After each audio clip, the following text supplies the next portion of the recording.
महाराष्ट्राच्या राजकारणात पुन्हा एकदा असा राजकीय भूकंप झालाय ज्याने मातोश्रीचे उरले सुरले बुरुजही ढासायला सुरुवात झाली आहे। जून 2022 मध्ये एकनाथ शिंदेने 40 आमदारांसह केलेले बंड आपण पाहिलं। वाटलं होतं यावेळी उद्धव ठाकरेंना मोठा धक्का बसला होता, ते या धक्क्यातून पक्ष नव्याने बांधतील अशी अपेक्षा होती। पण आज 2026च्या जून महिन्यात त्याच इतिहासाची पुनरावृत्ती होत आहे। फरक फक्त इतकाच आहे की यावेळी आमदार नाही तर यावेळी थेट खासदार शिंदेंच्या गळाला लागले आहेत।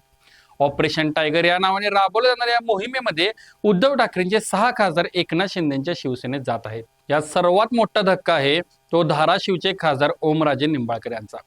पहिल्यांदा पक्ष फुटला तेव्हा याच ओमराजेंनी बंडखोरांना गद्दार म्हणत रान उठवलं होतं। पण आज तेच ओमराजे उपमुख्यमंत्री एकनाथ शिंदेंच्या विमानात बसून दिल्लीला का गेले? संजय राऊतांनी ओमराजेंवरती टाकण्यात आलेल्या ज्या दबावाचा आणि ब्लॅकमेलिंगचा गौप्यस्फोट केलाय त्यात किती तथ्य आहे आणि या दुसऱ्या मोठ्या फुटीचे महाराष्ट्राच्या राजकारणावर काय परिणाम होतील? आजच्या या व्हिडिओमध्ये आपण या सर्व प्रश्नांचा आढावा घेणार आहोत, त्यामुळे व्हिडिओ शेवटपर्यंत नक्की पहा। नमस्कार, मी हर्षवर्धन भोसले, सकलममध्ये आपले स्वागत आहे। सर्वात आधी समजून घ्या की उद्धव ठाकरेंचे 6 खासदार पुढून स्वतःकडे घेतल्यामुळे उपमुख्यमंत्री एकनाथ शिंदे यांना नेमका काय फायदा होणार आहे? अधिकृत शिवसेनेवर त्यांचे निर्विवाद वर्चस्व होईल। 2024च्या लोकसभा निवडणुकीमध्ये उद्धव ठाकरेंना 9 जागा मिळाल्या होत्या तर शिंदेना 7 जागा मिळाल्या होत्या, त्यामुळे उद्धव ठाकरेंचा गट लोकसभेत वरचढ होता। पण आता हे 6 खासदार शिंदेकडे आल्याने शिंदेच्या खासदारांची संख्या थेट 13 वर जाईल। त्यामुळे खरी शिवसेना आपलीच आहे हे सिद्ध करण्यासाठी एकनाथ शिंदेना लोकसभेत भक्कम कायदेशीर आणि तांत्रिक आधार मिळेल। दुसरे म्हणजे भाजप सोबतच्या बार्गेनिंग पॉवरमध्ये वाढ होईल। केंद्रात एनडीएचे सरकार असताना घटक पक्ष म्हणून एकनाथ शिंदेची ताकद वाढेल। भविष्यात केंद्रात मंत्रीपदे मागताना किंवा आगामी विधानसभा निवडणुकांमध्ये जागा वाटप करताना शिंदेचे वजन वाढलेले असेल। आणखी एक फायदा म्हणजे ठाकरेंचे मनोबल खच्चीकरण होईल।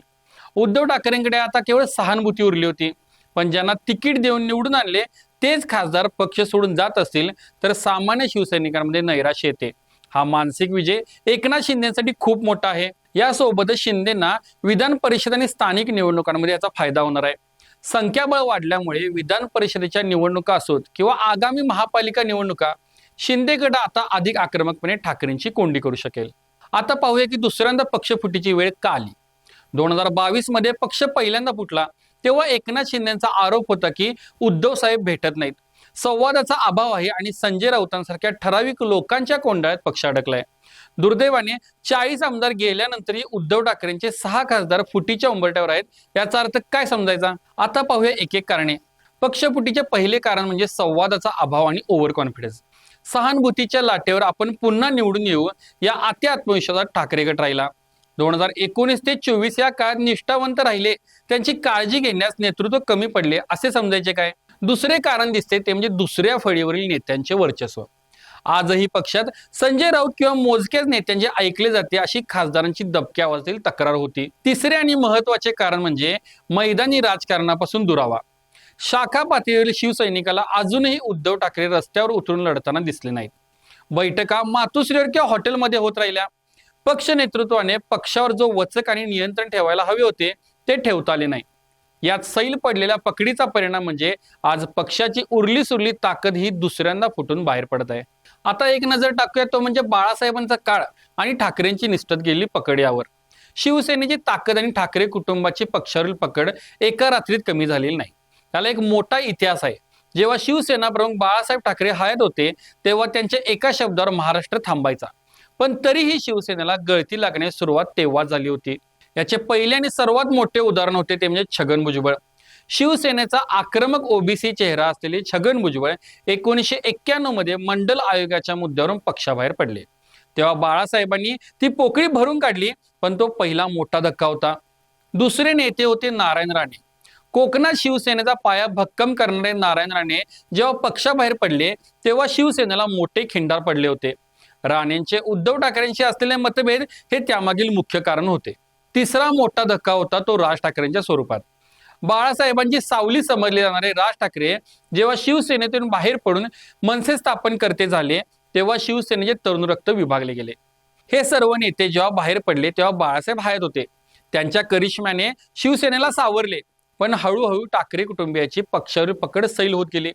बाळासाहेबांच्या निधनानंतर उद्धव ठाकरेंना ती आक्रमक पकड आणि नेत्यांमधील समन्वय टिकवता आला नाही, ज्याचा कळस आपण 2022 आणि 2026 मध्ये पाहत आहोत। आता पाहूया ओमराजे निंबाळकर जे गद्दारीवर बोलणारे आज स्वतःच फुटले. या संपूर्ण ऑपरेशन टायगर मध्ये सर्वात चर्चेचं आणि आश्चर्याचं केंद्रबिंदू ठरले ते धाराशिवचे खासदार ओमराजे निंबाळकर. ओमराजे हे उद्धव ठाकरेंचे अत्यंत निष्ठावंत आणि जनतेच्या थेट संपर्कात राहणारे नेते मानले जायचे. 2024च्या निवडणुकीत त्यांनी तब्बल 3,29,000 मतांच्या फरकाने ऐतिहासिक विजय मिळवला होता. जेव्हा 2022 मध्ये एकनाथ शिंदे बाहेर पडले तेव्हा याच ओमराजेंनी डोळ्यात पाणी आणून भाषणे केली होती. ते बंडखोरांना उद्देशून म्हणाले होते, ज्या पक्षाने तुम्हाला ओळख दिली, ज्या साहेबांनी तुम्हाला मोठं केलं, त्यांच्या पाठीत खंजीर खुपसून तुम्ही गद्दारी केली. पण आज काय चित्र आहे? सूत्रांच्या माहितीनुसार हेच ओमराजे मध्यरात्री 1 वाजता पुणे विमानतळावरून एका खासगी विमानाने गुप्तपणे दिल्लीला रवाने झाले आहेत. विशेष म्हणजे हे विमान एकनाथ शिंदेचे सुपुत्र खासदार श्रीकांत शिंदे यांच्या नावाने बुक करण्यात आले होते.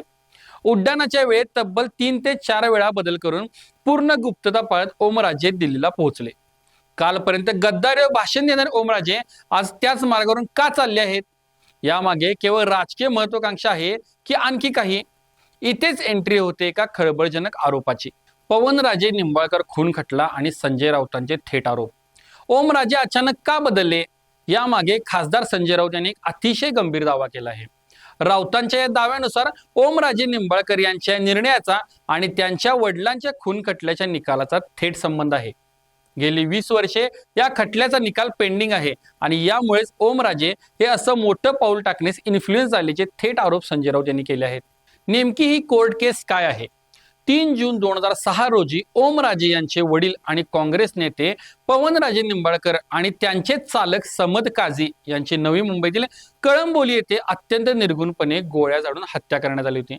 या हत्याकांडाचा मुख्य सूत्रधार म्हणून माजी मंत्री आणि राष्ट्रवादीचे नेते डॉक्टर पद्मसिंह पाटील, जे ओमराजे यांचे सख्खे चुलत भाऊ लागतात, यांना सीबीआयने आरोपी बनवले आहे. राजकीय वादातून 25 लाखांची सुपारी देऊन ही हत्या घडवली गेली असा सीबीआयचा आरोप आहे. आज तब्बल 20 वर्षे उलटून गेली तरी या खटल्याचा अंतिम निकाल आलेला नाही. 20 जून रोजी या प्रकरणाचा निकाल लागण्याची शक्यता आहे. ओमराजे गेल्या 20 वर्षापासून आपल्या वडिलांना न्याय मिळावा यासाठी संघर्ष करत आहेत आणि आम्हाला योग्य न्यायाची अपेक्षा आहे हे त्यांनी मंगळवारी कोर्टात बोलून दाखवले. आज तरी माझ्या वडिलांच्या मारेकऱ्यांना शिक्षा व्हावी अशी भावूक पोस्ट सुद्धा त्यांनी फेसबुकवर नुकतीच केली होती. संजय राऊतांचा थेट आरोप आहे की सत्ताधाऱ्यांनी याच भावनिक आणि कायदेशीर लढाईचा फायदा घेत ओमराजेंना इन्फ्लुएन्स केला आहे. आता पाहूया या सर्व घडामोडींचे महाराष्ट्राच्या भविष्यातील राजकारणावर काय परिणाम होतील. पहिला तर परिणाम होणार आहे ते म्हणजे ठाकरेंची सहानुभूतीची लाट संपणार. उद्धव ठाकरेंना लोकसभा निवडणुकीची सहानुभूती मिळाली ती आता ओसरण्याची शक्यता आहे. नेतेच टिकत नाही तर मत देऊन काय उपयोग असा विचार मतदार करू शकतो. दुसरा परिणाम म्हणजे उद्धव ठाकरेंच्या आता अस्तित्वाची लढाई असणार आहे. आता ठाकरेंना शून्यातून पक्ष उभा करावा लागेल. मातोश्रीचा करिश्मा आता पूर्वीसारखा राहिलेला नाही हे सिद्ध झालं आहे. आगामी विधानसभा निवडणुकीत त्यांना खूप मोठा संघर्ष करावा लागेल. दुसरा मोठा परिणाम म्हणजे शिंदे गटाचे वर्चस्व वाढणार. एकनाथ शिंदे हे आता केवळ बंडखोर राहिलेले नाहीत तर त्यांनी स्वतःला शिवसेना म्हणून प्रस्थापित करण्यात मोठे यश मिळवले आहे. महायुतीमध्ये त्यांचे वजन आणि उपमुख्यमंत्र्यावरील त्यांची पकड अधिक घट्ट होईल. आणखी एक परिणाम म्हणजे महाराष्ट्राच्या राजकीय संस्कृतीत पडणारे नवे पायंडे. फोडाफोडी, ब्लॅकमेलिंग, कोट्यावधीच्या ऑफर्स, जसे की राऊतांनी फुटलेल्या खासदारांनी प्रत्येकी 15 कोटीचा ऍडव्हान्स घेतल्याचा दावा केलाय आणि केंद्रीय यंत्रणांचा दबाव यामुळे महाराष्ट्राच्या राजकीय संस्कृतीवर कायमचा कलंक लागला आहे. सामान्य जनतेचा राजकारणाला विश्वास आता उडत चाललेला आहे. बाळासाहेबांनी शून्यातून उभी केलेली शिवसेना आज केवळ सत्तेच्या सारीपाटावर विखुरली जात आहे. ओमराजे निंबाळकर सारखा नेता जेव्हा असा निर्णय घेतो तेव्हा त्यामागे राजकारण असतो की नाईलाज हे येणारा काळच ठरवेल. पण एक गोष्ट नक्की, उद्धव ठाकरेंच्या हातून आता निसटलेली वाळू पुन्हा गोळा करणे जवळपास अशक्य दिसत आहे. तुम्हाला काय वाटतं? ओमराजेंनी घेतलेला निर्णय योग्य आहे की त्यांनी उद्धव ठाकरेंची गद्दारी केली आहे आणि यातून उद्धव ठाकरे पुन्हा उसळी घेऊ शकतील काय? तुमच्या प्रतिक्रिया खाली कमेंट बॉक्समध्ये नक्की कळवा. हा व्हिडिओ आवडला असेल तर लाईक करा आणि जास्तीत जास्त शेअर करा. भेटूया पुढच्या व्हिडिओमध्ये लवकरच. धन्यवाद. बाबा खूप बोर होतंय, काहीतरी नवीन फ्रेश ऑर्डर करा ना. माझ्याकडे एक सरप्राईज आहे. गोकुळचा आस्वाद परंपरेचा गोकुळ आईस्क्रीम सोबती प्रत्येक क्षणाचा गोकुळ आईस्क्रीम.